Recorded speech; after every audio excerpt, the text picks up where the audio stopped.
Well, hello and welcome back to the Tao Manifesting Tarot. This is the tarot reading for serious-minded people in serious-minded times.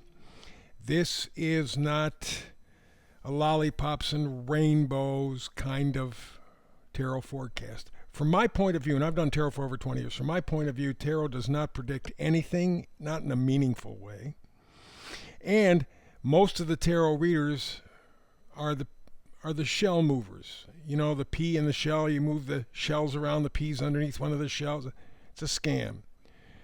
More cards they throw out, the less tarot they're doing. What they're doing is conflating. My job is to keep it simple, to keep it focused, to keep you undistracted. The world around you is designed to distract you. Whether it's helicopters running into passenger planes over the Potomac, whether it's LA burning, whether it's chicken flu, whatever the hell they're calling it, any of that stuff, it's all aimed at a constant drip of misinformation, of distraction. And so the tarot readers, most of them contribute to that. Tarot is not a predictive science. It is the science of potential. You're talking about a frequency. The fewer cards, the better, because it's tighter, it's more focused.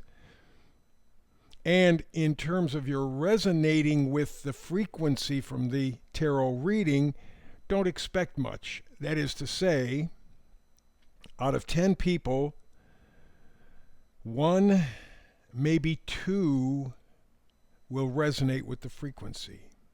The other 8 or 9 will not. That's normal. That's typical. There's anybody who tells you, I've done astrology for over 50 years, numerology for over 50 years. I can do a reading on Cancer, Scorpio, Aquarius, Leo. It doesn't make any difference. I'm not going to cover all of those people in that sign. I'm not going to cover them. There's no way in hell that can happen. Okay? And anybody that tells you that it can, or anybody that leaves you with the impression, well, this is what Taurus is doing, bullshit. There are so many factors that will change the reading for every single Taurus or Libra or Sagittarius. Doesn't make any difference. Now, there will be some basic energies, which is why I talk about the basic energies. Usually those are the larger planets. But I don't want to confuse or conflate. And most astrologers, 99.9% of them, do exactly that. See if they can get you to even talk for a week about astrology. Oh, the week coming up. And they'll break down every single lunar thing and every little tiny thing to the point where you have this porridge of poop. Doesn't mean anything. You forget most of the information. You get confused by the rest of it. They don't care. Look how smart I am. I know astrology. Astrology, numerology, the science of cycles. If you understand the cycles, you can understand the energy. Not necessarily the specific events, but you can understand the energy. Prime example. We are having our final Pluto return here in the United States. That means Pluto, the day we signed the Declaration of Independence, was at a certain point in the horoscope, okay, late Capricorn. Take about 250 years, give or take a year or so, to go back to that same spot. Pluto's far away, so it takes about 250 years. Well, guess what? That's coming up now. And so probably for the first 6 months, maybe even full year, you're still going to feel the effects of that Pluto revolution, that the thing that spurned the American Revolution in 1776, you're feeling the same energy now. People want change. People are ready to revolt. Many times they don't know where the hell they're going. If I revolt, where do I go? They don't have a clue. But the thinkers, the people who come to this tarot reading are thinkers. You're looking behind the curtain. That's why it's a serious reading.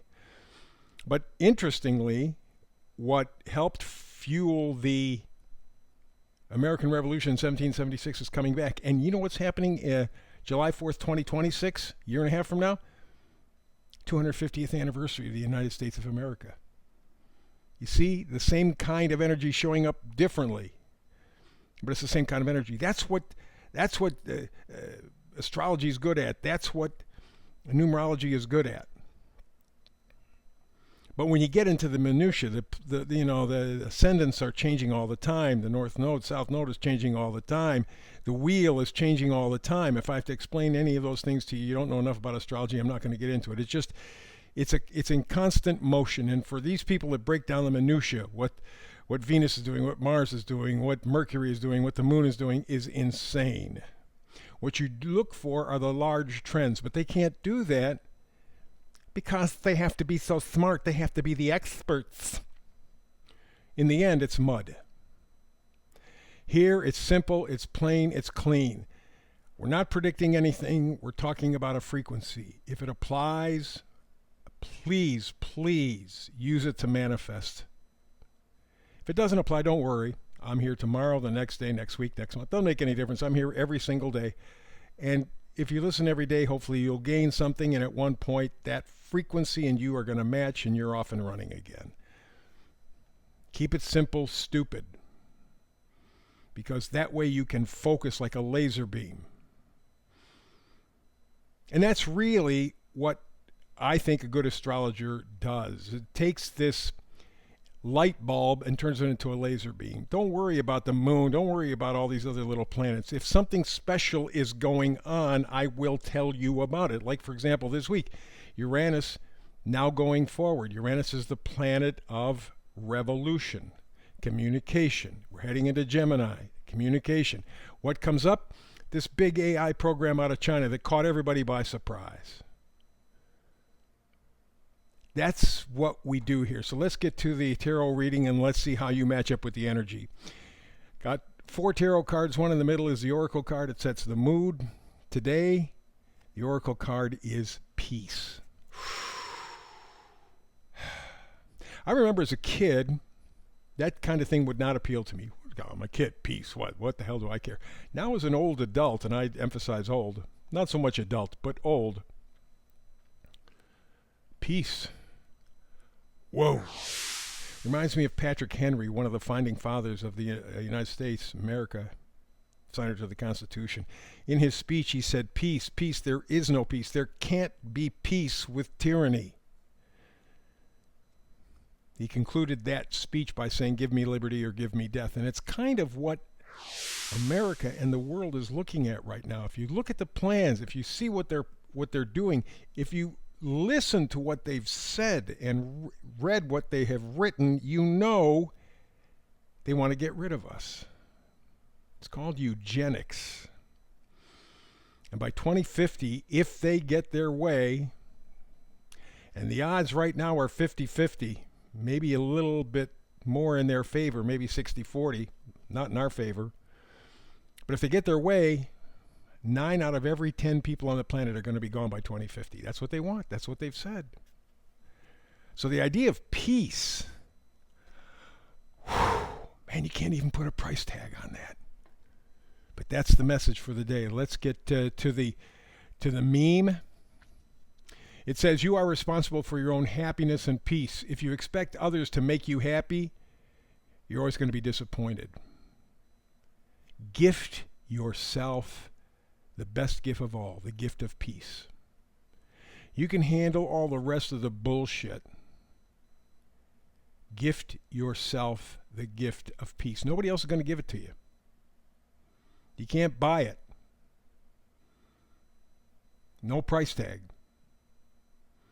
Which makes it so hard for Americans to pick up on because everything has a price tag, including, by the way, us. And you're seeing what you're worth. Ain't much as far as the puppet masters go. So let's go to the reading all the way to the left. We got the 9 of Pentacles. 9 of Pentacles is like a mini Queen of Pentacles. Pentacles are our value system. 9 of Pentacles is like the Queen in that she knows what's valuable and important for her. If you're still thinking big homes, big cars, more clothes, fame, that you're nuts. Jim Carrey, the actor, is quoted as saying, if you think money fixes everything or fame fixes everything, I wish that you get fame and money. You're going to be disappointed. In fact, if you take a look at the people who are rich and famous, most of them are psychopaths. They're weaklings. They're very, very, very unhappy and insecure. So if that's the stuff you're going after, the things, then you've missed the whole point. Nine of Pentacles says, find a value system that works for you. Get friendship, love, peace. All of those things together make your time, which you cannot buy also, makes your time more valuable. How much do you think the richest person in the world, maybe Elon Musk, maybe Bill Gates, who knows, how much of their fortune would they give away if you could tell them they'd have more time? Perfect health and more time. You go back to 20. They'd give it all away. So gift yourself the gift of real, honest peace. That's what Nine of Pentacles is talking about. And Two of Cups, same thing. Love yourself. Respect yourself. Not in a narcissistic way, because narcissism has nothing to do with self-love. It has to do with self-hate, which is why they're pissing on everybody else, because if they can drown you, it's going to make them feel better about their shit. That's what it boils down to. We're not talking about that. We're talking about true self-esteem, self-respect. It is that, goes back to the meme. You are responsible for your own happiness and peace. If you're looking for happiness and peace outside yourself or from anybody else, you're screwed. Gift yourself. Next card over. This is one of the nifty cards because it talks about the world. It talks about completion. It talks about integration. What we're doing, this, by the way, is a universal 9-year, which means we're coming to an end. Think of in fact, I think we might be even in a snake year. I think we are. And 9 and a snake year, snakes shed their skin. That's what we're doing right now. I would imagine to some degree it's a little uncomfortable for the snake, but at the same time it's liberating. And that's where we're at. That's the possible. That's the potential. But you have to go through the process. And most people, frankly, don't have the guts to go through that. No, just keep it the same. Keep it the same. Yeah, but it's hurting you. I don't care. I don't care. I'm comfortable with it. All you have to do is look around. You see how many people have their heads stuck firmly up their ass. Most of them are Democrats, but I don't want to get political. There's a lot of other people that also have their head placed there. Because it's more comfortable. I know that place. I know that position. Final card, Queen of Swords. Swords are thoughts, ideas, beliefs.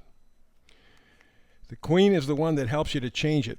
You're going through all of this stuff. You're firming up your pentacles, your value system. And you're learning to love yourself. You're learning to gift yourself the gift of peace. The time is coming now with the World card. This is your opportunity to start moving in that direction. You have to change your thinking.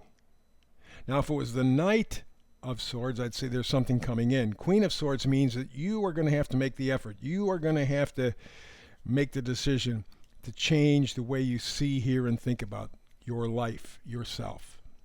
If you can do that, we shed our skin and we move forward to a much brighter future. If you can't, then maybe the end is near. 2050, not that far down the road. It's up to you. Gift yourself the gift of peace. That's the tarot reading for today. Back again tomorrow with another tarot reading. Between now and the next time you and I get together, I hope that's tomorrow. Peace and blessings.